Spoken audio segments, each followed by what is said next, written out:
பிரஜுமா 2.1 சேனலுக்கு உங்களை வரவேற்கிறோம். நாம் இன்றைக்கி சுவையான அடை பால் பாயாசம் எப்படி செய்கிறதுன்னு பார்க்க போகிறோம். அதுக்கு தண்ணியை நல்லா கொதிக்க வச்சுக்குவோம். கொதிக்க வச்ச தண்ணியில் நாம் எடுத்து வச்சுருக்கிற அடையை சேர்த்து நல்லா வேக வச்சு தண்ணியாக எடுத்துக்குவோம். வெந்த அடையை நாம் குளிர்ந்த தண்ணியில் நல்லா அலசி எடுத்துக்கணும். அப்போ தான் அது ஒன்றுக்கொன்று ஒட்டாமல் இருக்கும்.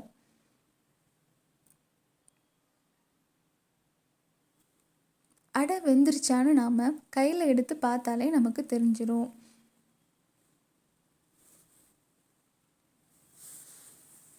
அதே மாதிரி நாம் ஜவ்வரிசியும் நல்லா தண்ணியை கொதிக்க வச்சு அதில் சேர்த்து வேக வச்சு எடுத்துக்கணும்.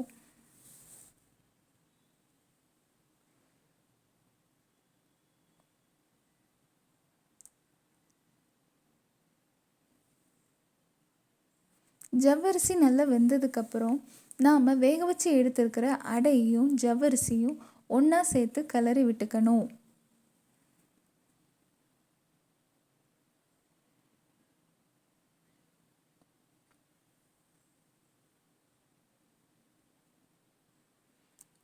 நாம் இப்படி கிளறி விடும்போது தான் அடை ஒன்றுக்கொன்று ஒட்டாமல் நல்லா பிரிஞ்சு வரும்.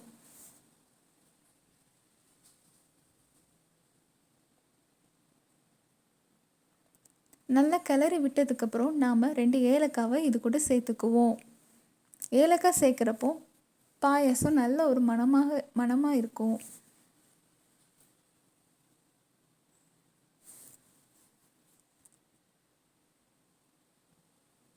அப்புறம் நாம் எடுத்து வச்சுருக்கிற பாலையும் இது கூட நல்லா சேர்த்து கிளறி விட்டுக்குவோம்.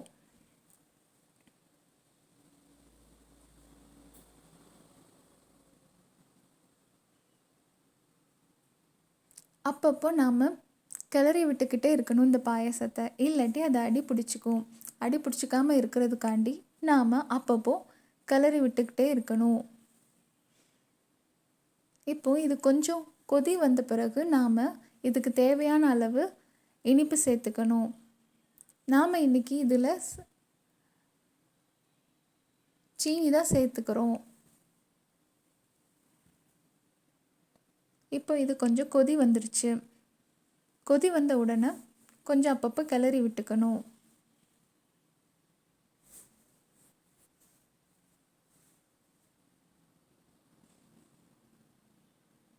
இப்போ நாம் தேவையான அளவு சீனி இது கூட சேர்த்துக்குவோம்.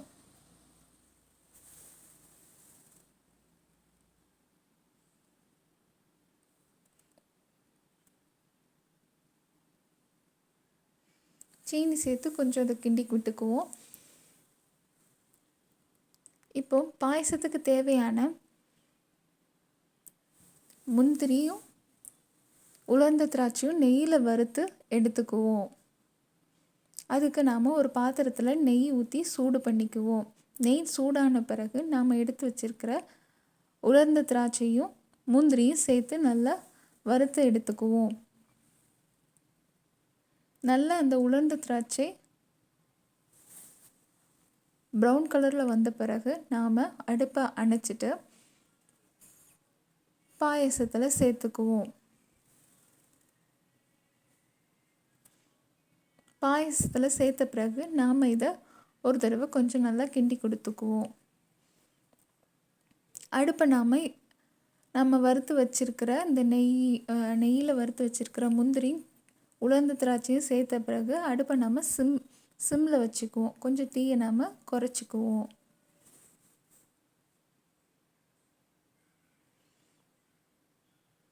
குறைச்சிட்டு நாம் அவ்வளோதான், பாயாசம் ரெடி ஆயிடுச்சு. சுவையான அடை பால் பாயாசம் ரெடி.